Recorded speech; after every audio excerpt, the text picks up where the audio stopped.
Ayan, hello po. Magandang gabi po sa ating lahat. Isang ano lang po kami.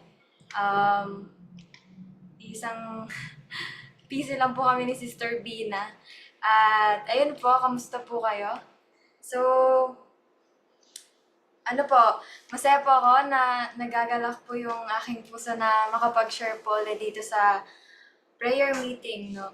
Kasi alam po ng Lord, mismo kung yung desire ko po umatan ng prayer meeting. Kasi po, dati noon, nung bata pa po ako, medyo bata pa ako, sinasali po ako ng prayer meeting. Ayoko po noon kasi wala pong mga youth na nasa prayer meeting. Lahat po ng nasa prayer meeting, puro pastors, mga leaders, tas mga elders. Tapos, ang lagi ko pong kagrupo sa prayer meeting noon, sila Pastor Dave. So, sabi ko, ang gagaling nila mag-pray. Nahiya po ako kasi, medyo bata lang po ako noon. Tapos, hindi pa talaga ako marunong mag-pray gaano. Pero, dito ko po masasabi sa prayer meeting, although online siya, na talagang lumago po ako sa pananalangin. So, praise God po, no? So, yung i-share ko po today, maiksi lang po siya, about siya sa John 3. So, actually po, sobrang ganda po nung nangyari kayo ng umaga, pagka-open ko po nung messenger ko, may voice message po sa akin, yung ka-schoolmate ko po, ang dami niya pong tinatanong about sa Word of God, ganito, paano daw yung ibang religion, paano sila masisave, ganito, ganyan. Tapos, ang dami niya pong voice message sa akin kahapon ng gabi. Pero kaninang madaling araw ko lang po na so sabi ko, wow, praise God. Kasi yung message ko po, yung sagot po dun sa tanong niya, yun yung message ko po ngayon, yung ibabahagi ko po ngayon. So sige po, punta po tayo sa John 3. Maiksi lang po to. So alam ko po, alam na po natin ito kung ano yung John 3. Wait lang po, isip ko lang.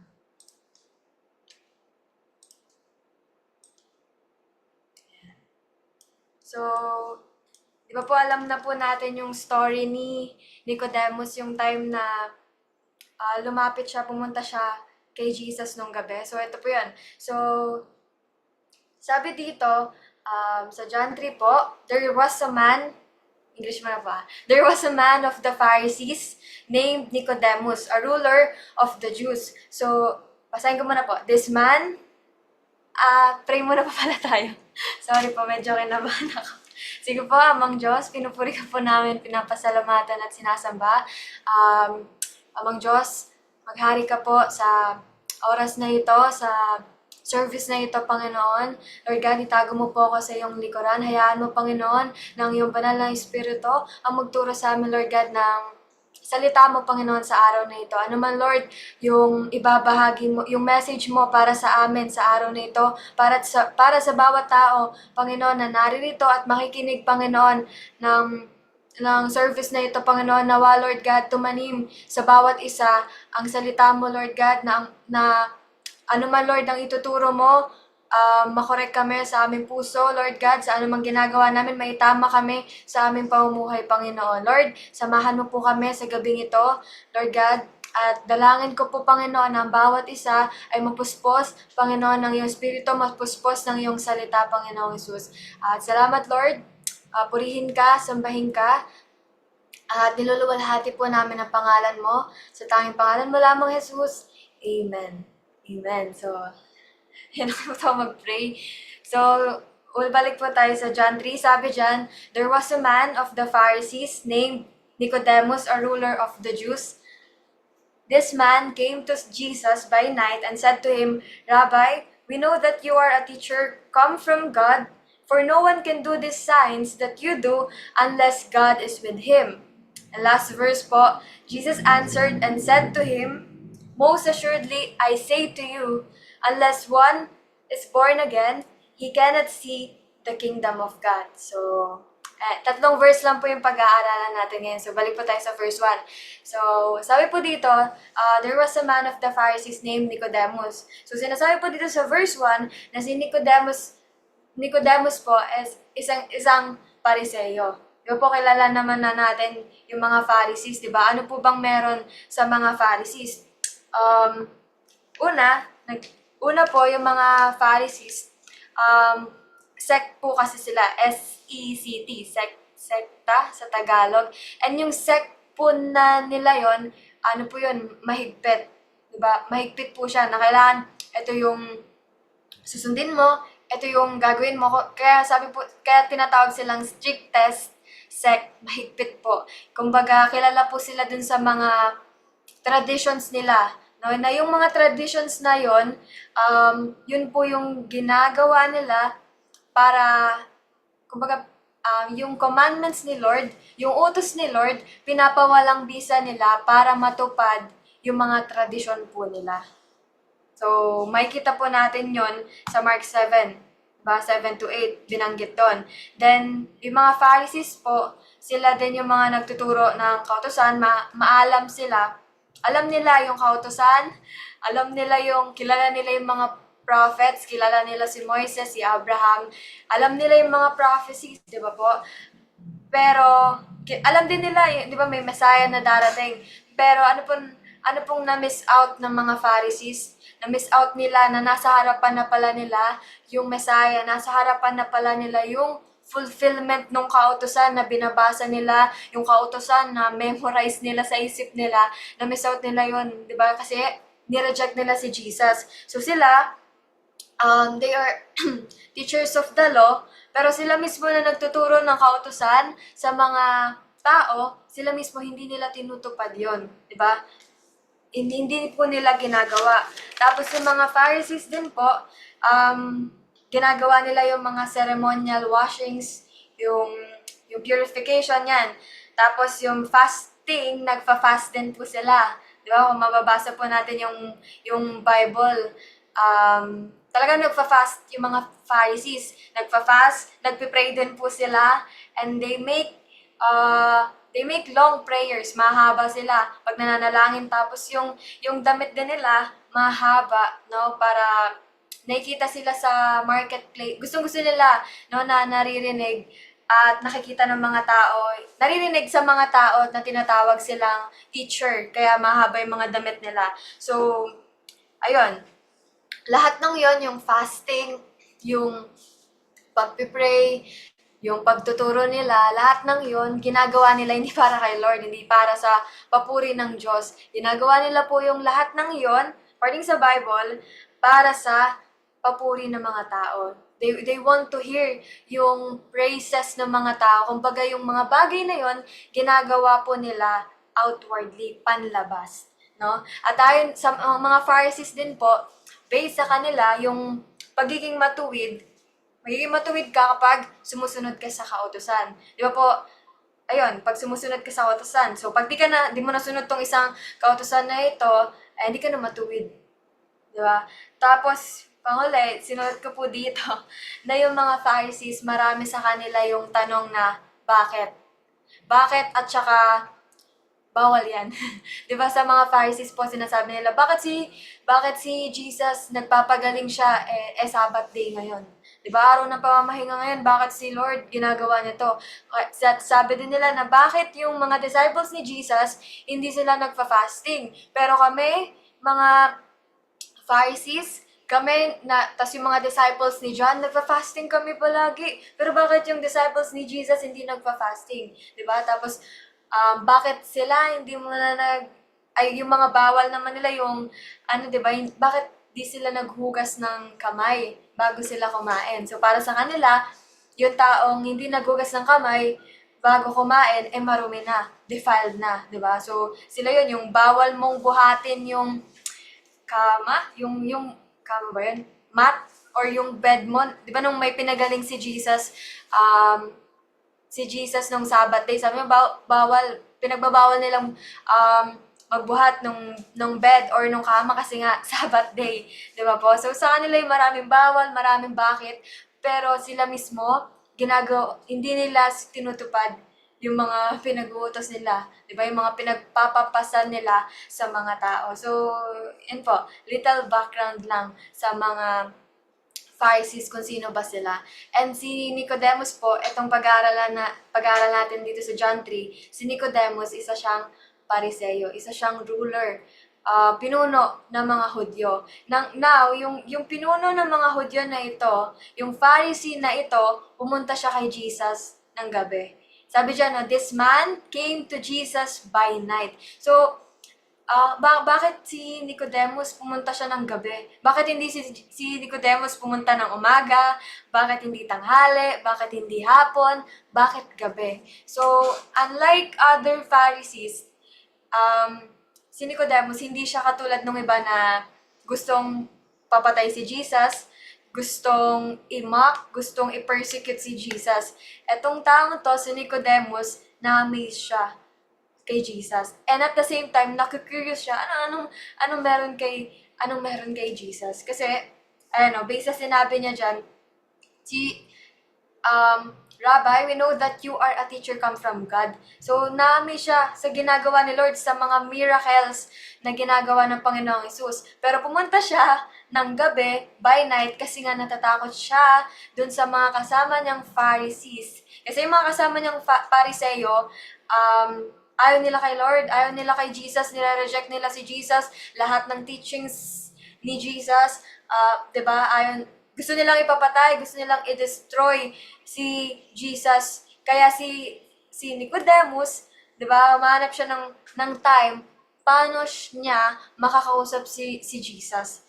And eto, ginamit niya yung time na to, which is gabi, diba? So sabi dyan, pumunta si Nicodemus kay Jesus ng gabi, at sabi niya, Rabbi, we know that you are a teacher come from God. Sabi dito, for no one can do these signs that you do unless God is with him. So sinasabi po dyan ni Nicodemus na walang makakagawa, Lord, walang makakagawa, Jesus, itong mga signs na ginagawa mo unless na nasa iyo ang Diyos. So, ano ba yung mga signs na ginagawa ni Jesus, di ba po, nung time nila? Di ba si Jesus, gumagawa siya ng mga himala, nagpapagaling ng may sakit, ng may bulag, di ba po? Nagpapalaya siya ng mga demonyo. Tapos kapag nagtuturo siya sa temple, nagtuturo siya with power, nagtuturo siya with authority, unlike these teachers of the law. Di ba po? So, makikita din natin yung signs na ginagawa ni Lord, yung multiplication ng fish, ng bread, kung saan maraming tao yung napakain, at maraming tao talaga yung naniwala kay Jesus. So, isa si Nicodemus dun sa mga, pumunta siya kay Lord, pinupuri niya si Lord, no? Kasi na-amaze siya, kasi sabi niya dyan, no, we know that you are a teacher na galing sa Diyos. Sabi, come from God.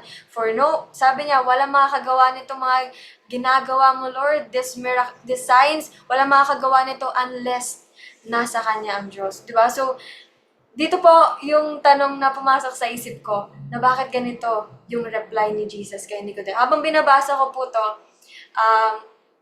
di ba po alam na natin to, yung unless one is born again. Di ba po? Pero napatanong po ako nung binabasa ko na siya, na ito yung reply ni Nicodemus, di ba? Na-amaze siya, namamangha siya sa Panginoon, di ba? Pumunta pa siya ng gabi sa Panginoon. Pero bakit, di ba, ganito yung reply ni Lord sa kanya? Di ba po, usually si Lord, nagre-reply siya sa mga Pharisees. Syempre, alam ni Lord yung puso nila. Tignan niyo po, yung reply ni Jesus sa kanya, hindi hypocrite, 'di ba? Why are you testing me? 'Di ba? Doon sa mga ibang Pharisees, teachers of the law, ganun yung reply ni Lord, 'di ba?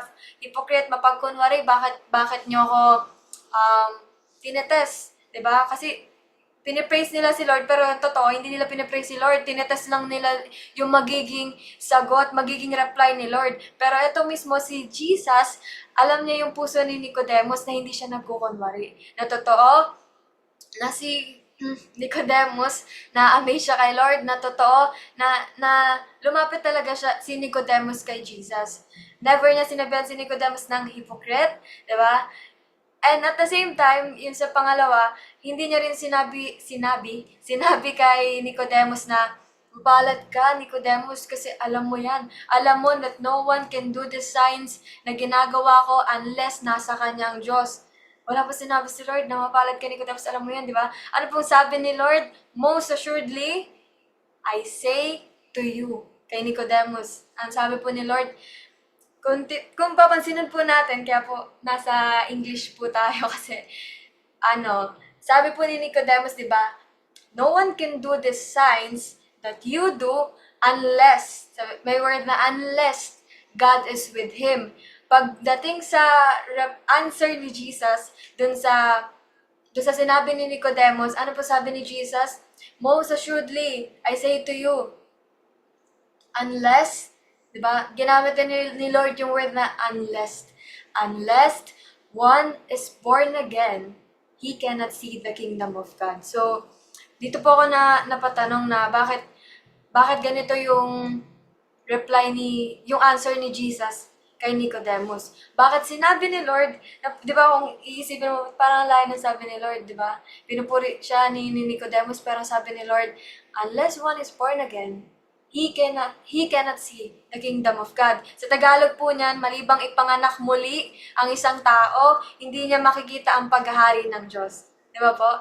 Pero kung sa Bible, di ba po binabasa natin, si Lord Jesus, iba-iba siya mag-reply, iba-iba siya sumagot sa mga tao talaga eh.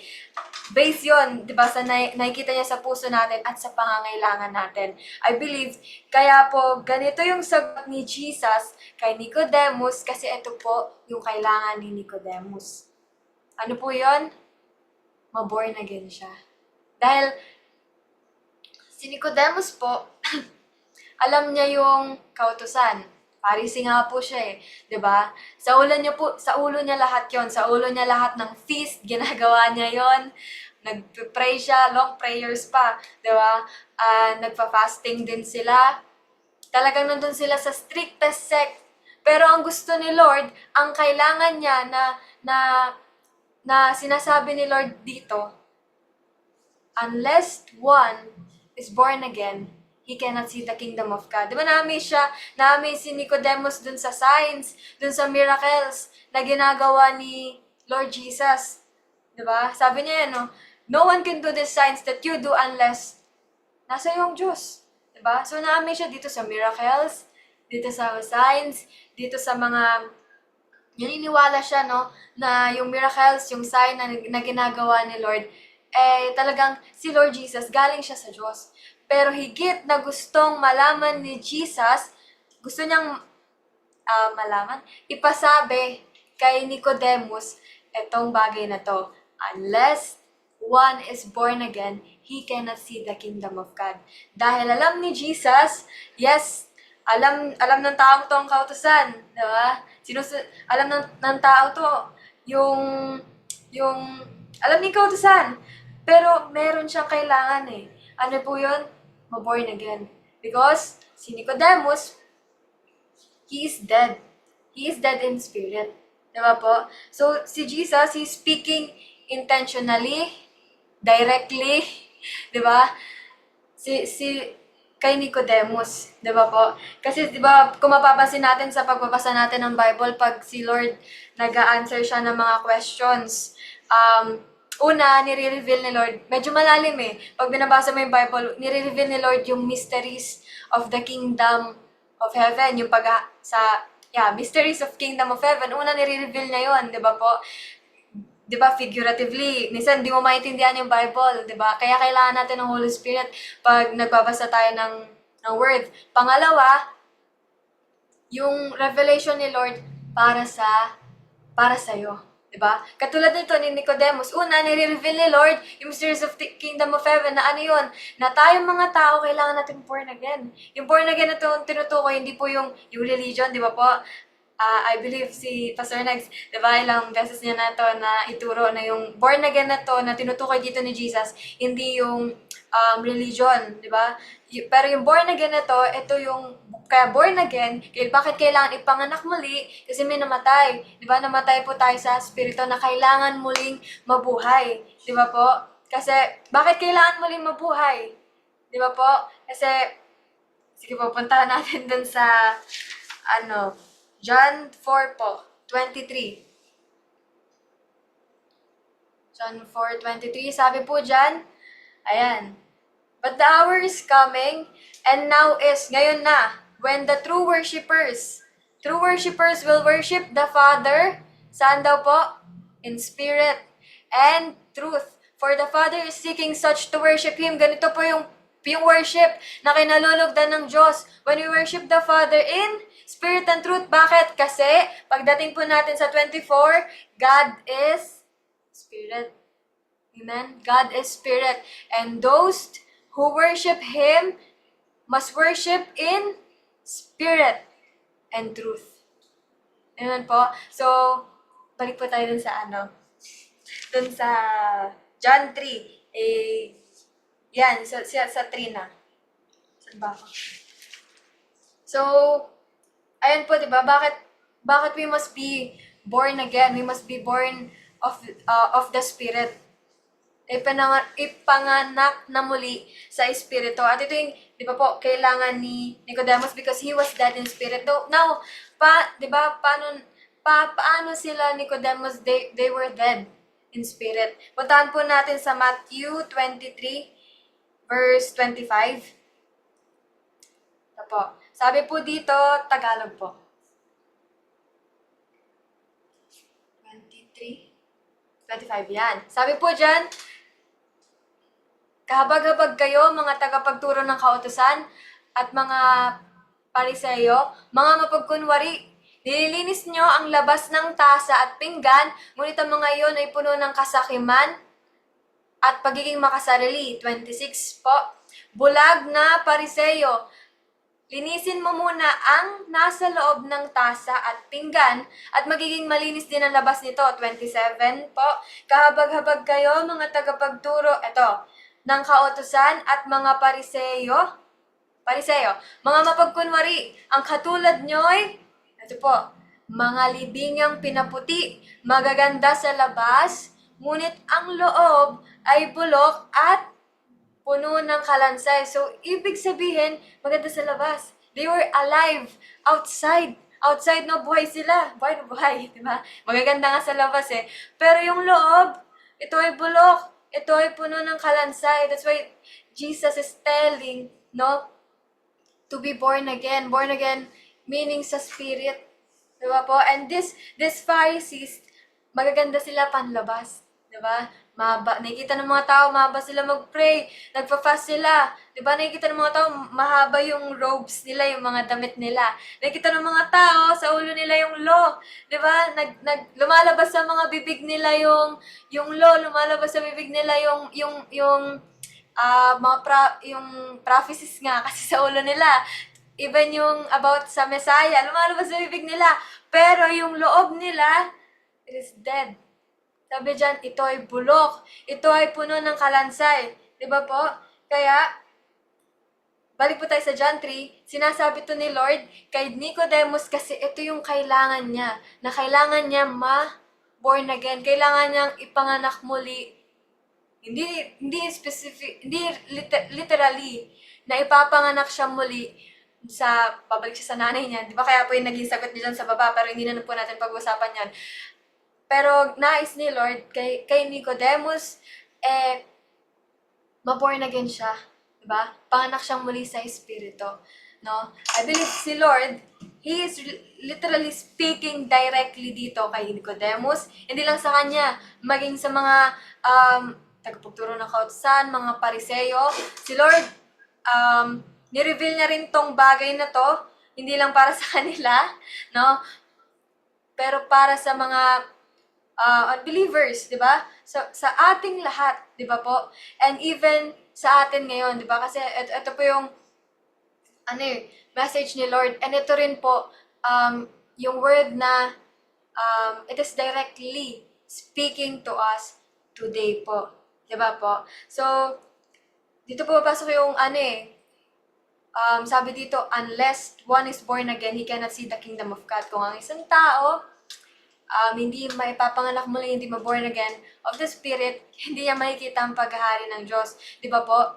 So, tayo po, di ba? Tayo, maaari, sabi natin, born again na tayo, di ba? Kasi, tinanggap na natin ang Panginoon, di ba? Di ba po, maaari sabihin natin yun. Pero, ngayon po, di ba, alam na po natin ito, di ba, yung word na ito ni Lord. Pero di ba po ngayon, ngayong araw na ito, at ngayong panahon na ito, ngayong panahon na to, di ba po, kamusta na tayo spiritually? Kamusta na po yung, kumbaga yung spiritual na pamumuhay natin sa Panginoon? Di ba po, yung pag-pray natin, di ba, do we still pray sa Lord na yung pray na talagang sinisik mo si Lord, hinahanap mo siya, di ba po, yung prayer na sabik ka, hindi yung prayer na alam mo lang kailangan mo mag-pray kasi gabi na bago ka matulog, alam mo lang kailangan mo mag-pray kasi umaga na, di ba? Hindi yun, pero dahil sabik kang makausap yung Diyos, sabik kang makita yung Diyos, di ba? Pag pumikit ka na kapag nag-pray ka na, hindi lang yung prayer na marami kang, alba kasi marami kang problema, marami kang pinagdadaanan ngayon, kaya mahaba rin yung prayers mo, di ba po? So, di ba, kamusta na po tayo spiritually? Di ba? Yung spiritual na pamumuhay natin sa Panginoon. And even yung ano po natin, pagbabasa ng salita ng Diyos, di ba? O baka nagbabasa na lang tayo ng word, pero hindi natin minameditate yung word ni Lord, di ba po? O, yes po, nagbabasa tayo ng word of God, pero hindi natin pinapamuhay yung salita ng Diyos. Kumbaga, at yes, ito yung nababasa natin, pero sa pamumuhay natin, hindi nakikita. Di ba po? Hindi nakikita o hindi natin nagagawa kung ano yung sinasabi sa Word of God. Parang mga Pharisee, di ba? Ito yung pinagpapapasa nila sa mga tao, ito yung sinasabi nila sa mga tao, ito yung tinuturo nila sa mga tao, pero sila, hindi nila ginagawa. Yun, di ba po?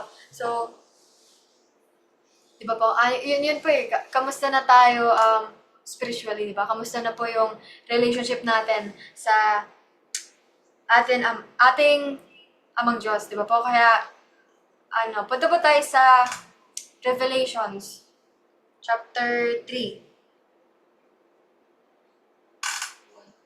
Apo, 1. So, dito po, sa Bible ko, yung mga hard bound nyo po na Bible, di ba po may mga title yon dun sa Revelations, Revelations 2, nag-start yung mga sulat sa churches, di ba po? Merong loveless church, persecuted church, may mga compromising church, corrupt church, faithful church, lukewarm church, di ba po? Pero ito pong pag-uusapan natin dito sa Revelations chapter 3 is the dead church. Ano po sabi? Sige po. Ano po, above? Ayan, sabi po dito, ay Tagalog, ay RTPB po. Sabi po dito, isulat mo sa anghel ng iglesia sa Sardis, ito ang sinasabi na nagtataglay ng 7 espiritu ng Diyos at ng 7 bituin. Nalalaman ko ang mga ginagawa mo, ipinapalagay kang buhay, ngunit ang totoo, nasabi po dyan, ikaw ay patay. Sige po, yung New King James ulit. Sabi po dito, I know your works, that you have a name, may pangalan, that you are alive, but you are dead. Di ba po katulad dito ng mga Pharisee? Di ba po? May mga works sila eh. Ano po yun? Ma-attend sila ginagawa nila yung mga ceremonial washings, yung mga fastings, yung prayers, yun yung mga works eh. Di ba po? Pero, yes, they have a name, may pangalan. And they are alive, di ba po? Buhay sila physically. But, di ba, sabi dito, you are dead. Ang totoo, ikaw ay patay kasi dead spiritually. Dead in the spirit. Di ba po? And, marami po sa atin ngayon, I mean, hindi man dito sa church, literally, pero sa mundo, di ba po? Marami yung kilala si Lord, pero walang relationship kay Lord. Marami din po yung nandito dito sa umaten ng mga services,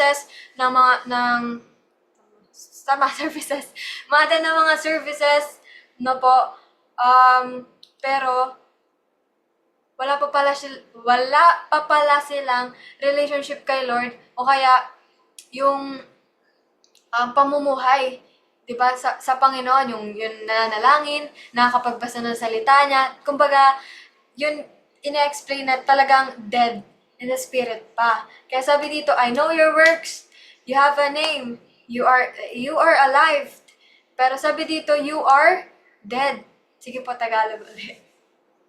Kaya sabi sa verse 2, kaya't gumising ka. Sabi dito sa verse 2, gumising ka. Pag-alabin mo ang mga katangiang nalalabi pa sa iyong buhay upang hindi ito tuluyang mamatay. So, ibig sabihin, yung apoy na nandiyan pa sa'yo, yung apoy na natitira pa dyan sa puso mo, yung kaunti, yung ganito, na natitira pa dyan. Sabi po dito sa word ni Lord, pag-alabin mo, no? Una, sabi pala, gumising ka. Pangalawa, pag-alabin mo ang mga katangiang nalalabi pa sa'yo, yung natitira sa iyong buhay, upang hindi ito tuluyang mamatay. Sabi dito, nakikita kong hindi paganap ang mga nagawa mo sa paningin ng aking Diyos. Tapos verse 3, kaya nga, ito po yung dapat po natin gawin eh. Una, alalahanin mo ang mga bagay na yung tinanggap at narinig. Diba? Yung salita ng Diyos na tinanggap mo, na narinig mo. Pangalawa, alalahanin lang ba? Hindi po. Pagkatapos mong alalahanin, gawin mo. Isagawa mo ang mga iyon. Pangatlo, pagsisihan mo at talikuran ang iyong kasamaan. Amen? Kaya pa sabi dito, kung hindi kagigising, kaya sabi sa una, kaya't gumising ka eh, di ba po? Kasi kung hindi kagigising, anong sabi sa word? Pupunta ako dyan. Ang Panginoon, na gaya ng isang magnanakaw at hindi mo malalaman ang oras ng aking pagdating. Amen? Di po natin alam kailan, anong oras, di ba darating ang ating Panginoon? Ang tanong po doon, handa po ba tayo? O baka isa po tayo dito sa mga alive physically, but we are dead spiritually. Di ba po? So, kaya sabi ni Lord dito, gumising ka. Di ba po? Baka natutulog po tayo. Baka natutulog po. Di ba po? Kaya gisingin mo yung sarili mo. Di ba? Sabi po dito, alalahanin mo. Remember. Di ba? Yung mga bagay na tinanggap mo, narinig mo, alalahanin mo, then gawin mo. Di ba? Isagawa mo mga yon. Pagsisihan mo, at pangatlo yung pagsisihan mo at talikuran ng iyong kasamaan. Di ba po? Na tayo po, patuloy po tayo dapat. Patuloy po tayo na namumuhay. Di ba po? Namumuhay, nananatili sa Panginoon. Paano po tayo nananatili, di ba, sa Panginoon? Patuloy po natin ginagawa yung kalooban ng Diyos. Patuloy po tayo namumuhay kung ano yung kalugod-lugod sa Diyos, kung ano yung nararapat sa paningin ng Diyos. Di ba po? Kaya po, punta po tayo sa last verse, sa Galatians 5. Ano pa yung last verse?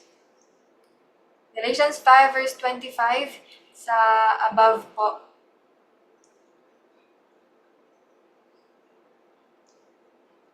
Ayan. Sabi po dito, di ba po, pinag-uusapan natin yung born again, born of the Spirit, di ba?